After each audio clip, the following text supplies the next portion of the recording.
Merhaba arkadaşlar. Bugün sizlere bu çantanın yapımını tüm detayları ile paylaşmak istiyorum. Örgüler detayları ile güzel detaylı çalışınca bu şekilde çantalar elde edebiliriz. Çantamın içi bu şekilde astar kullandım. Örgü çantaları astarlı seviyorum. Gerekli malzemelere geçelim. Çantayı kağıt ip ile ördüm. Kağıt ipim 110 gram kağıt ip kullandım. 3 milim tığ ile ördüm. Çantanın saplarında deri saplar kullandım. Ayarlanabilir deri sap. Çanta sapının genişliği de 2 santim. Bu deri sapları da çantaya bu şekilde monte etmek için de D halkalar kullanacağım. D halkalarım da yine 2 santim genişliğinde. D halkaları kullanmak zorunda değilsiniz. Şu boşluklara da direkt çantamızın saplarını takabiliriz. Ağız kısmında mıknatıslı çıt çıt kullandım. Siz isterseniz bu şekilde düğmeyi de buraya dikip şu boşluklardan geçirebilirsiniz. Tercih size kalmış. Çantanın ölçüleri de 26 santim genişliği, şöyle yüksekliği de 22 santim yüksekliğinde. Çantanın iç astarında da dak kumaş kullandım. Hadi şimdi başlayalım örmeye. Çantamız 3 parçadan oluşuyor. Burası ön parçası, burası arka parçası, bir de kapak kısmı. Toplam 3 parça örüyoruz. Kağıt ip ile örmek zor olduğu için kağıt ipin en fazla temas ettiği yerlere yara bandı kullandım. Benim parmağım ile buraya çok temas ediyor. Buraları tahriş ettiği için yara bandı kullandım. Sizlere de tavsiye edelim. Daha rahat bir şekilde örebiliriz. Sihirli halka ile başlıyoruz. Şöyle sarıyorum. Başlangıç ipini biraz uzunca bırakalım. Şöyle halkayı tuttum. İlmeğimi içinden çıkarttım. 3 zincir çekerek başlıyoruz. İkili trabzanlar örüyoruz.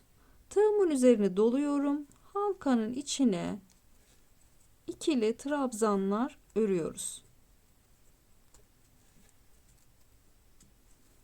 Kağıt ip örülmesi zor bir ip. Yavaş yavaş örelim. Halkamızın içine baştaki zincirimle beraber toplam 16 adet yazalım. 16 adet ikili trabzan. 16 adeti örelim. Sıranın sonunda görüşelim. Evet, 16 adet ördüm. Şimdi orta kısmı sıkılaştırıyoruz. Başlangıç ipimden tutup iyice çekelim. Tam orta kısım şöyle kalsın. Evet. Şimdi ilk trabzanın tepesine batıyorum. Zincirime değil, buna dikkat edin. İlk trabzanın tepesine tığımın üzerine alıp tek seferde çıkıyorum. 1 2 3 zincir çekerek bir üst sıraya çıkıyoruz. Bu arada bu başlangıç ipimizi muhakkak burada sabitleyelim. Zincir çekerek başlamadığımız için bu kısım sonradan dağılabilir. Sabitlemeyi şöyle yapıyorum. Hemen arkasını çeviriyorum. Şöyle ilmeğimi çıkarttım ve içinden geçirip burada ipimi bu şekilde sabitlemiş oldum. Sonrasında yine bu ipimi bir üst sıraya da çıkartmak istiyorum. Bunlar önemli detaylar. Detaylı çalışalım. Evet, ipim burada kalsın ve orta kısımda bu şekilde düzgün dursun. İkinci sırada her battığımız trabzanın dibine ikişer adet ikili trabzan örüyoruz. Devam eden yine trabzanın tepesine 2 adet, hepsine çift çift batarak ilerliyoruz. Trabzan sayımız 16 idi. Şimdi bu sırada 32 adet olacak trabzan sayım. Devam edelim. Başlangıçta görüşelim. Sonuncuya da batıyoruz. Tam şuraya.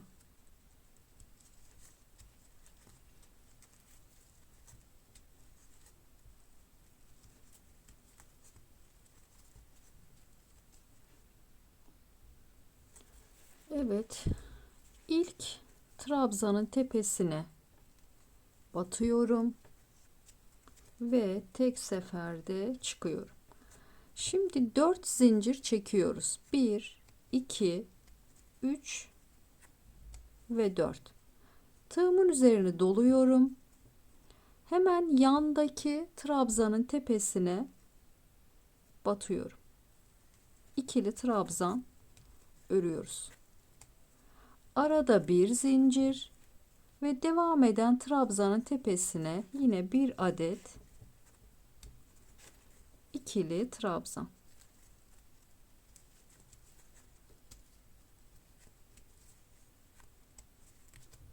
Arada örgümüzü şöyle bir çekelim. Evet, düzleştirmeyi yapalım. Devam edelim. Aynı şekilde sıramızın sonuna gelelim. Buradaki bu çubuklar toplam 32 adet olacak. 32 adet. Devam edelim. Sıra sonunda görüşelim. Evet, sonuncuyu da ördüm. Şimdi 3. zincirimin ortasına şöyle batıyorum ve tek seferde çıkıyorum. 1, 2, 3 zincir çekiyorum. Yine ikili trabzan şeklinde devam ediyoruz. Boşluğa bir adet örüyorum. Tepeye bir adet. Boşluğa bir adet. Tepesine bir adet.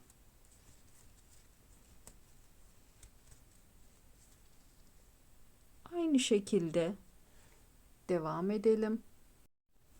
Evet, sırayı tamamladım. Buradaki ikili trabzan sayımda 64 trabzan.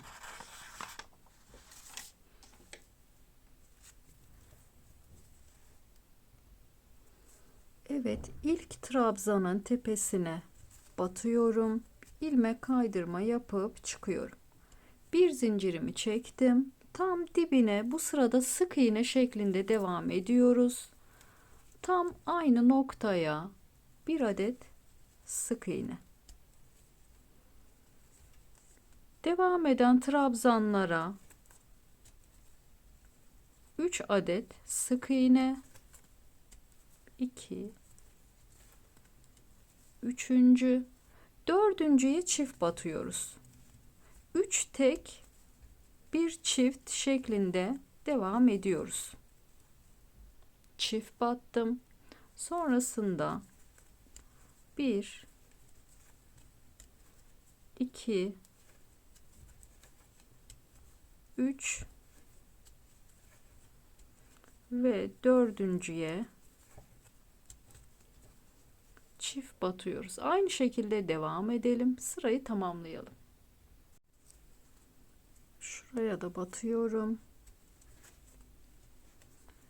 İlk sık iğnemin tepesine batıp ilmek kaydırma yapıyorum. Toplam artış yerlerim 16 yerde 2 adet battık. 16 yerde 16 noktada artış yapmış oldum. Şimdi bir üst sıraya çıkalım. Evet. 4 zincir çekiyoruz. 1, 2, 3 ve 4. İkili trabzan örüyoruz. Tığımın üzerine bir kere doluyorum. Bir boşluk veriyoruz. Bir sonrakine batıyorum.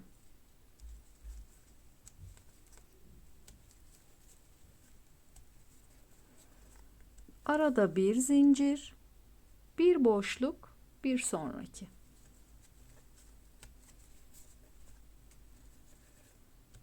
Bir zincir, bir boşluk, bir sonraki. Aynı şekilde devam edelim. Şu trabzanlarımız toplam 27 adet olacak. 27 adet örelim. Sonraki kısımda görüşelim. Bu arada tam tur dönmeyeceğiz. Bakın diğer parçayı örmüştüm. Şu kısım açıkta kalacak. Şurası 27 adet olacak. 27 adet örelim. Evet, 27 adet ördüm. Şimdi yine elimizde şöyle bir çekelim. Evet. Bir zincir çekiyorum. Arkasını döndürüyorum. Tam dibine batıyorum sık iğne. Boşluklara 2 adet sık iğne örüyoruz. Tepesine 1 adet. Boşluğa 2 adet. Tepe noktasına 1 adet. Aynı şekilde devam edelim. Şuraya kadar gelelim. Sonuncu kutucuğumuzu da beraber dolduralım. 2 sık iğne, 1 2 ve üçüncü zincirimizin şöyle ortasına da 1 adet sık iğnemizi örüyoruz. İpimizi bölmemeye de dikkat edelim. 2 zincir çekerek dönüyoruz. Arkasını döndürdüm. Pardon, 2 değil 3 zincir. Arkasını döndürdüm. Hemen dibine batıyorum. İkili trabzan ördüm. Şimdi bütün şu çubuklarımızın, trabzanlarımızın tepe noktalarına batarak ilerliyoruz. 1 2 üçüncüye batıyoruz. Hep bu tepelere batarak gidelim. Buraları saymak daha zor. Şu tepe noktalarına batarak ilerleyelim.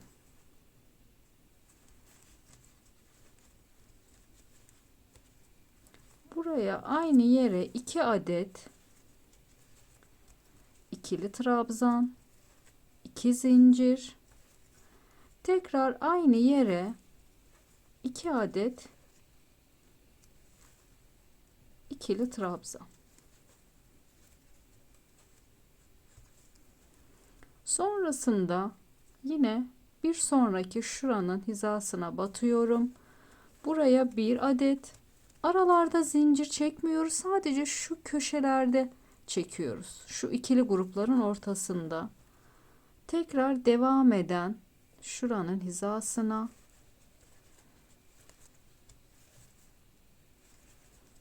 2 adet örüyoruz. Aynı yere batıp 2 zincirimizi çekiyoruz. Tekrar aynı yere 2 adet örüyoruz. Sonrakine 1 adet tekli trabzan. Sonra yine aynı bu şekilde hep aynı devam edecek. Sonuna şuraya kadar gelelim aynı şekilde. Evet, sonuna geldim. Şimdi sonuncu yere de ikili trabzan örelim. 1 adet daha aynı yere örüyorum.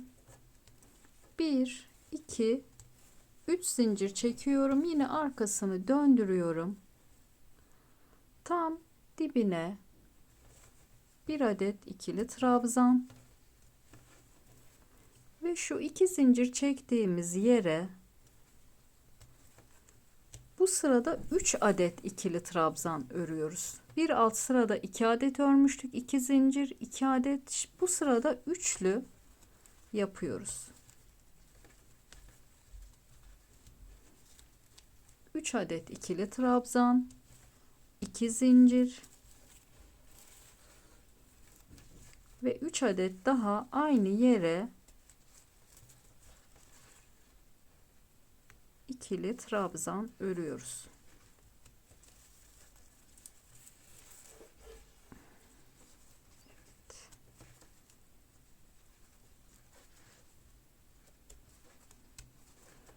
Zincir çekmiyoruz. Arada bir adet trabzan örmüştük. Yine onun tepesine bir adet ikili trabzan, devam eden 2 zincir çektiğimiz yere 3 adet ikili trabzan,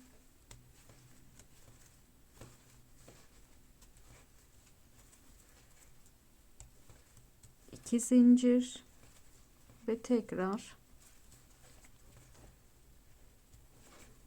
3 adet.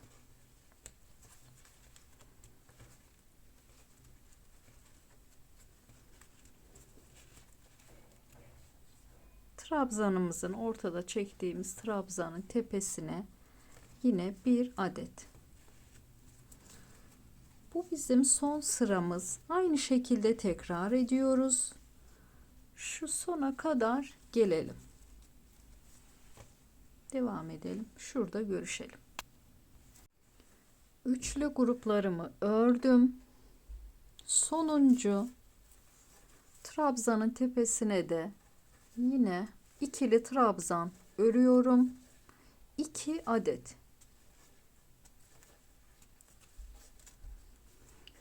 Şimdi ipimizi kesiyoruz. Diğer parçayı da aynı şekilde örüyoruz. Sonrasında bu iki motifin ekleme kısmına geçiyoruz. İkinci parçayı da ördüm. Şimdi bu ikinci parçada ipimi kesmiyorum.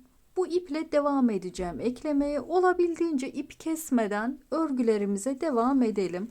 Şu başlangıç ipimi keseyim. Bunu da keselim. Şimdi eklemeye başlayalım. Burası bakın örgümün ön yüzü. Şu son sıra ördüğümüz kısım buraydı. Şöyle çeviriyoruz. Burası ön kısmı. Yine bunda da aynı şekilde ön kısmı birbiri üzerine koyuyorum.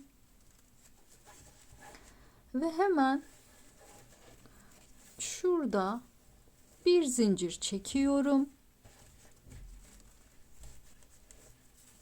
Döndürelim.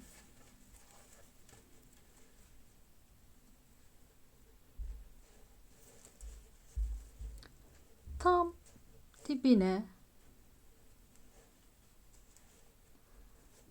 orta yerine bir adet sık iğne örüyorum. Karşılıklı eklemiş oldum.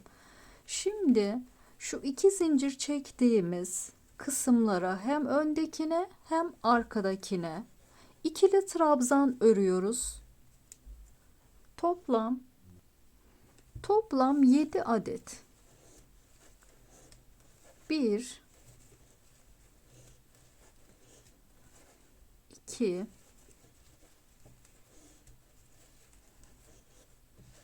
3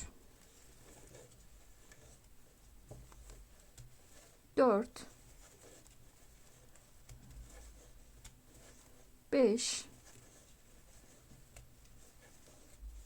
6 ve 7. Şimdi şu ortada bir adet ikili trabzan örmüştük. Buna batıyorum. Yine arkadaki tam ortasına aynı hizada olmasına dikkat edelim. Tam buraya bir adet sık iğne örüyorum. Eklemeyi bu şekilde yapıyoruz. Yine devam ediyoruz. Bu köşe noktasına, buralarına iki zincir çektiğim yere toplam 7 adet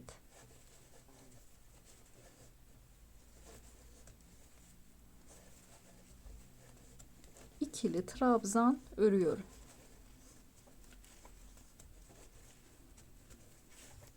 Dördüncü,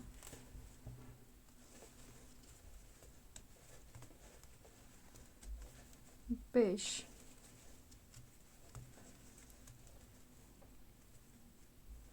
pardon, 5. Tam ara boşluğa denk gelsin tığımız. 6 ve 7. Yine şu ortadaki trabzanımızın tepesine, her ikisine de batıyorum. Tek seferde çıkıyorum.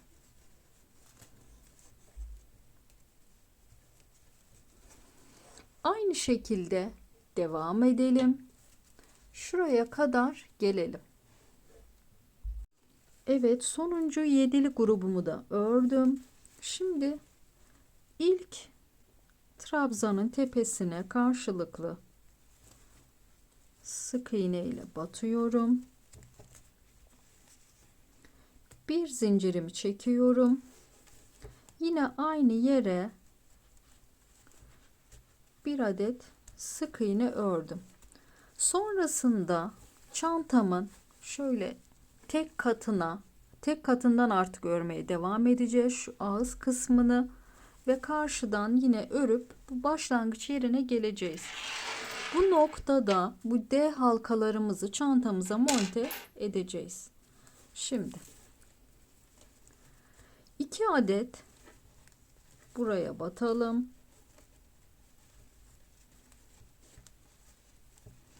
Bir adet şuraya.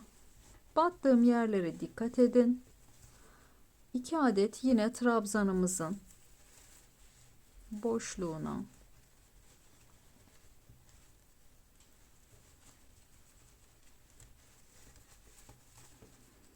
Bir adet şuraya.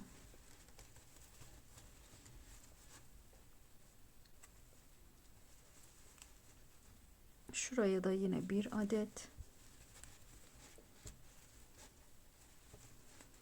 Boşluğa.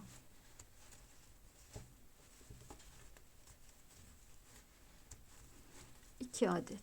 Şimdi tam şuraya. Ve burada sık iğne örüyoruz. Hepsinin tepesine batarak şuraya kadar gelelim. Yine burayı da şuradaki gibi batalım. Şu noktaya gelelim. Sonrasında D halka. Şu boşluğa geldim. Aynı şurada başladığım nokta. Sol taraftaki de aynı yer. Bakın şöyle ördüm. Şimdi şuradaki boşluğa 1 2 sık iğne örüyorum ve hemen ilk trabzanın tepesine de bir adet batıyorum. Bir zincirimi çekiyorum ve D halkamı elime alıyorum. Arkayı döndürdüm. Hemen buraya D halkamı monte ediyorum şöyle. Hemen dibine batıyorum. D halkam ortada. Sık iğnemi ördüm. Devam eden ikinciyi de örüyorum.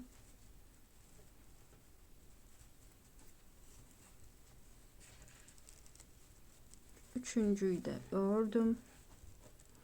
Dördüncüyü hem şuraya batıyorum hem arkadakine.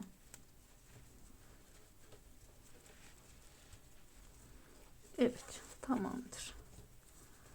Şimdi yine bu boşlukları sık iğne ile doldurarak devam edelim. Aynı şekilde arkayı ördüğümüz gibi örelim. Şu noktada görüşelim. Bu noktada diğer D halkamızı da buraya monte edelim. Evet, diğer kenara da yine D halkamızı takalım.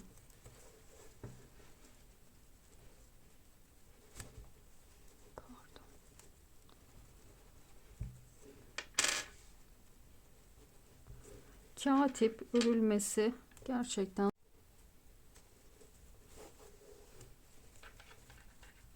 sık iğne ile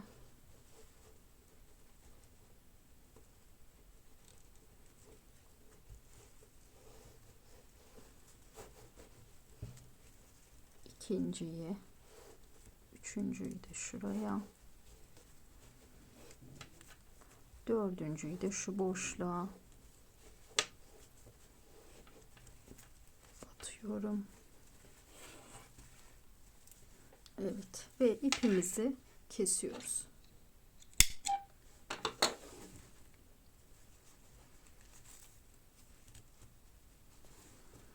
Evet, şimdi çantamızın kapak kısmını örelim. Sıra geldi çantamızın kapak kısmını örmeye. Kapak kısmı da diğer yerlerle aynı. Sadece biraz daha küçük formda ve şu son sırası daha farklı. Şimdi başlayalım kapağımızı da örmeye. Kağıt ip ile örmek zor olduğu için kağıt ipin en fazla temas ettiği yerlere yara bandı kullandım. Benim parmağım ile buraya çok temas ediyor. Buraları tahriş ettiği için yara bandı kullandım. Sizlere de tavsiye edelim. Daha rahat bir şekilde örebiliriz. Sihirli halka ile başlıyoruz. Şöyle sarıyorum. Başlangıç ipini biraz uzunca bırakalım. Şöyle halkayı tuttum. İlmeğimi içinden çıkarttım. 3 zincir çekerek başlıyoruz. İkili trabzanlar örüyoruz. Tığımın üzerine doluyorum. Halkanın içine ikili trabzanlar örüyoruz. Kağıt ip örülmesi zor bir ip. Yavaş yavaş örelim. Halkamızın içine baştaki zincirimle beraber toplam 16 adet yazalım. 16 adet ikili trabzan. 16 adeti örelim. Sıranın sonunda görüşelim. Evet, 16 adet ördüm. Şimdi orta kısmı sıkılaştırıyoruz. Başlangıç ipimden tutup iyice çekelim. Tam orta kısım şöyle kalsın. Evet. Şimdi ilk trabzanın tepesine batıyorum. Zincirime değil, buna dikkat edin. İlk trabzanın tepesine tığımın üzerine alıp tek seferde çıkıyorum. 1 2 3 zincir çekerek bir üst sıraya çıkıyoruz. Bu arada bu başlangıç ipimizi muhakkak burada sabitleyelim. Zincir çekerek başlamadığımız için bu kısım sonradan dağılabilir. Sabitlemeyi şöyle yapıyorum. Hemen arkasını çeviriyorum. Şöyle ilmeğimi çıkarttım ve içinden geçirip burada ipimi bu şekilde sabitlemiş oldum. Sonrasında yine bu ipimi bir üst sıraya da çıkartmak istiyorum. Bunlar önemli detaylar. Detaylı çalışalım. Evet, ipim burada kalsın ve orta kısımda bu şekilde düzgün dursun. İkinci sırada her battığımız trabzanın dibine ikişer adet ikili trabzan örüyoruz. Devam eden yine trabzanın tepesine 2 adet, hepsine çift çift batarak ilerliyoruz. Trabzan sayımız 16 idi. Şimdi bu sırada 32 adet olacak trabzan sayım. Devam edelim. Başlangıçta görüşelim. Sonuncuya da batıyoruz tam şuraya.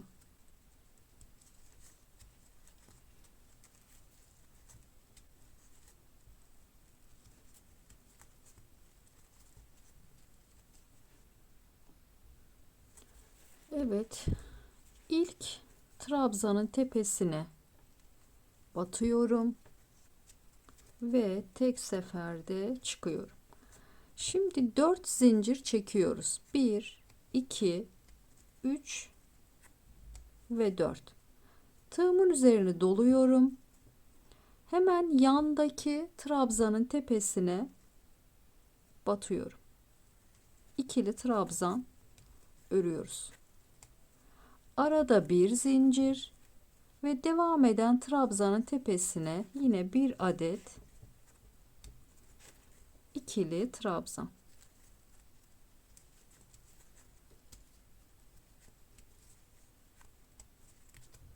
Arada örgümüzü şöyle bir çekelim.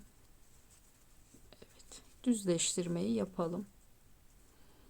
Devam edelim. Aynı şekilde sıramızın sonuna gelelim. Buradaki bu çubuklar toplam 32 adet olacak. 32 adet. Devam edelim. Sıra sonunda görüşelim.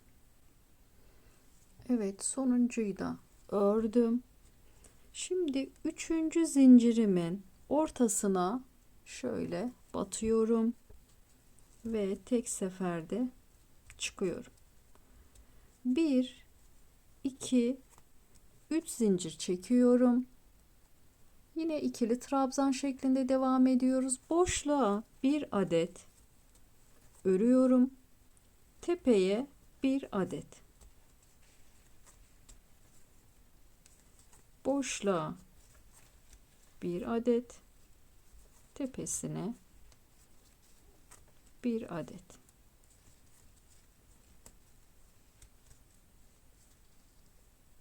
Aynı şekilde devam edelim. Evet, sırayı tamamladım. Buradaki ikili trabzan sayımda 64 trabzan.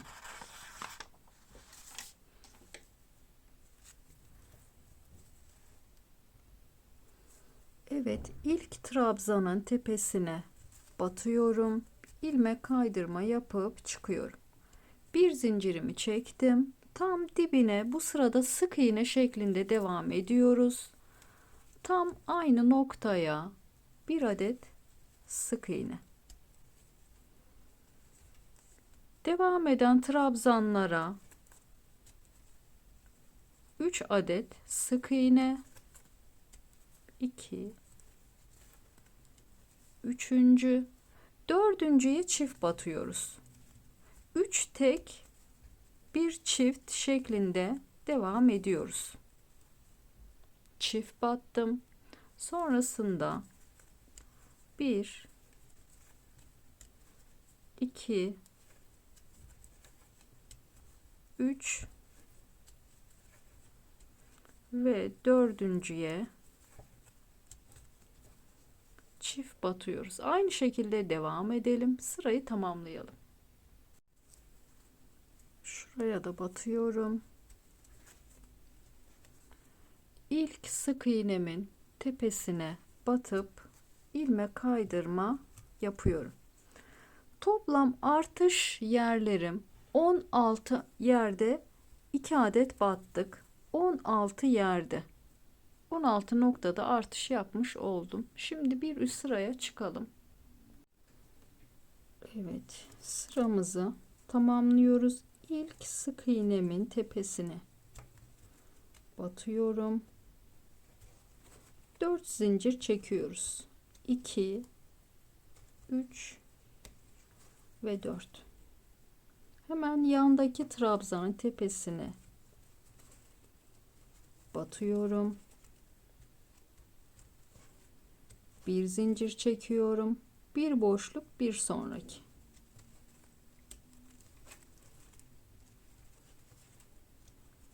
Bir zincir, bir boşluk, bir sonraki.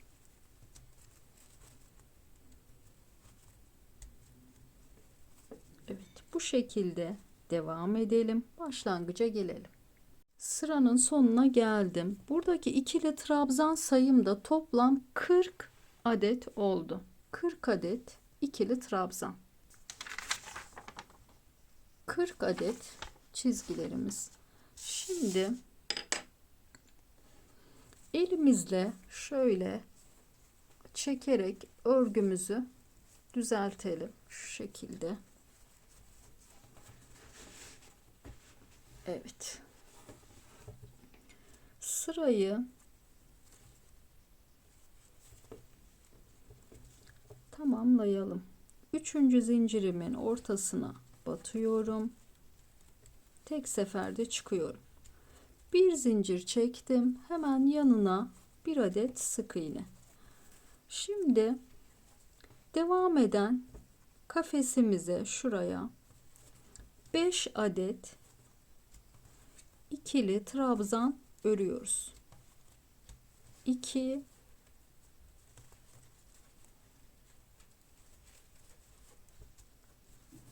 3 4 ve 5. Devam eden kafese sık iğne örüyoruz. Bir sonraki kafese yine sık iğnemizi örüyoruz. Aralarda zincir yok.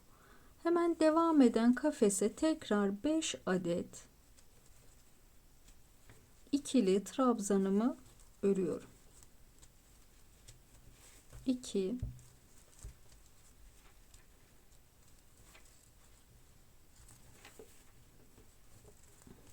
3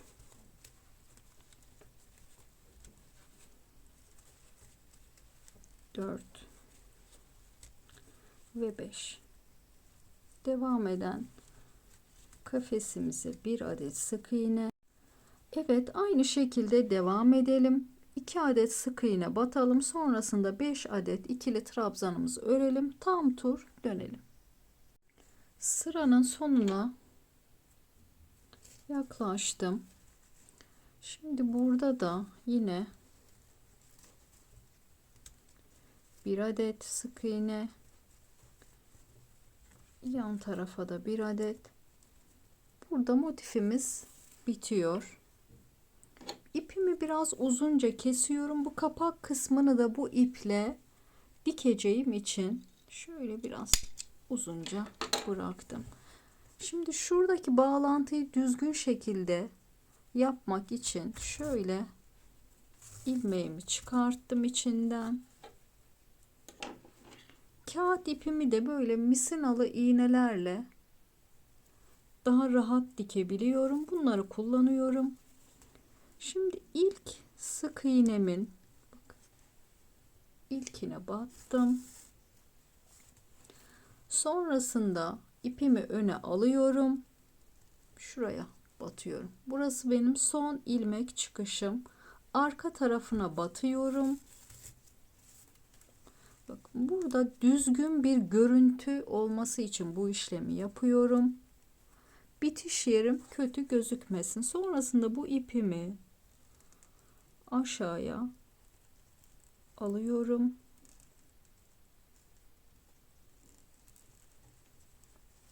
Şu tarafa alalım.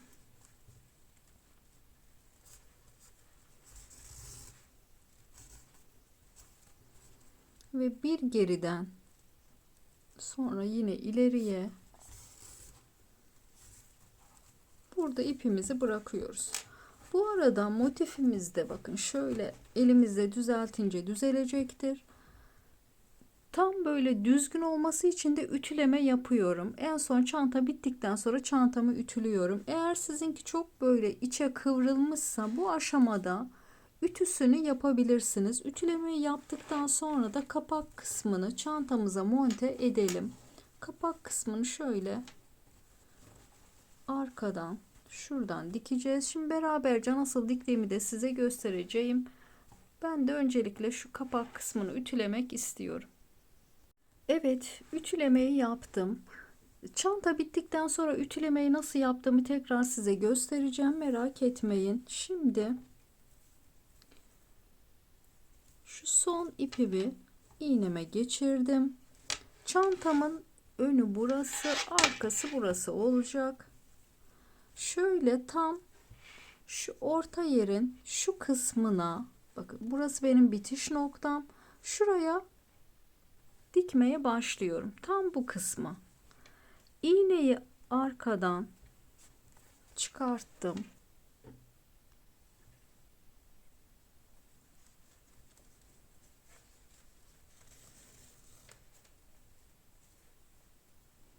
Hemen yan taraftan çıkartıyorum. Şu son zincir gibi görünen kısımlara batarak devam ediyorum.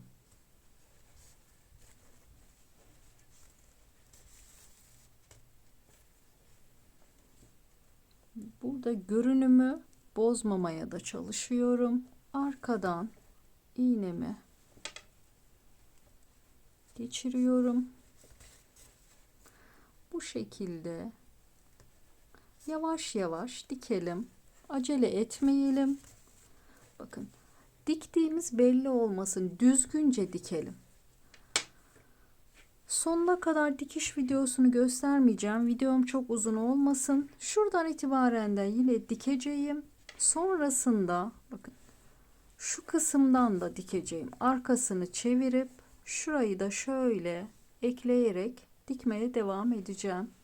Sonrasında ipimi keseceğim. Bu iple dikmeye devam edelim. Sonraki kısımda görüşelim. Çantanın kapak kısmını düzgün şekilde diktim. Bu çantayı isterseniz astarsız olarak da kullanabilirsiniz. Ben örgü çantalarda astar tercih ediyorum. Astarda muhakkak dikiyorum. Astar dikimini kabaca size şu şekilde anlatmak isterim. Öncelikle bize kumaş gerekli. Ben dak kumaş tercih ediyorum. Kalıp çıkartmak için de çantamın böyle büyüklüğünde arkasını çevirelim. Şöyle yuvarlak bir tabak tercih ettim. Tamamen bakın çantamı kapatacak büyüklükte olan bir eşya tercih ettim. Yuvarlak bir eşya. Buna göre kumaşımı koyup şöyle üzerine tam yuvarlak bir parça kestim. 2 parça kestim.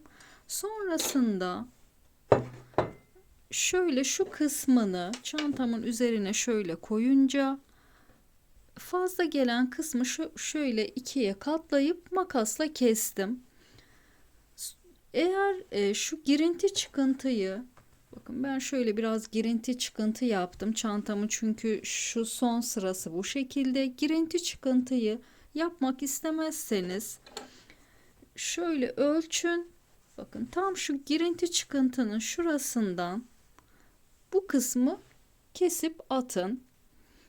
Sonrasında da çantanıza sadece şu kenarını dikerek monte edin. Monteyi ben elimde, en son kısmını elimde dikiyorum. Bu aşamada da yine kenarlarını elinizde dikebilirsiniz. Dikiş makineniz yoksa, yuvarlak olduğu için biraz daha zor olabilir, zor gelebilir size. Aslında en zor kısmı bu kağıt ipe bunu dikmek. En zor kısmı bence bu. Yoksa bu astarını dikmek gerçekten kolay. Gösterdiğim gibi şöyle her evde vardır yuvarlak tabak ya da farklı bir şey de olabilir. 2 parça kesip şöyle dediğim gibi ikiye katlayıp kenarlarını kesince çantaya sonra elinizde rahatlıkla dikebilirsiniz. Ben iç kısmını da dikeyim. Sonra saplarını beraberce takalım ve çantamız böylelikle bitmiş olsun. Bu arada mıknatıslı çıt çıtımızı da, evet, mıknatıslı çıt çıt da kullanıyorum. Bunu da tam şuraya dikiyorum. Tam şu kısmı. Bakın şöyle. Karşılıklı dikeceğim. Burada düğme de dediğim gibi tercih edebilirsiniz. Herhangi bir düğme şuraya dikersiniz. Şu boşluklardan düğmeniz geçecektir. Bu boşluklara uygun bir düğme tercih edebilirsiniz. Bu da bir seçenek olsun size. Bunları da halledeyim. En son kısımda görüşelim. Çantanın iç astar dikimini bitirdim. Deri saplarını bu şekilde D halkaya taktım. Çok kolay bir şekilde. İç astarı da bakın şöyle diktim. Şimdi ütülemeyi göstermek istiyorum size. Gelin beraberce çantayı ütüleyelim. Evet, ütüyü prize taktım. koton ayarına getirdim ve direkt ütülüyorum. Kağıt iplerimizi böyle ütüleyince çantamız formunu buluyor. Bu şekilde ütüleyelim. Detaylı bir şekilde ütüleyelim.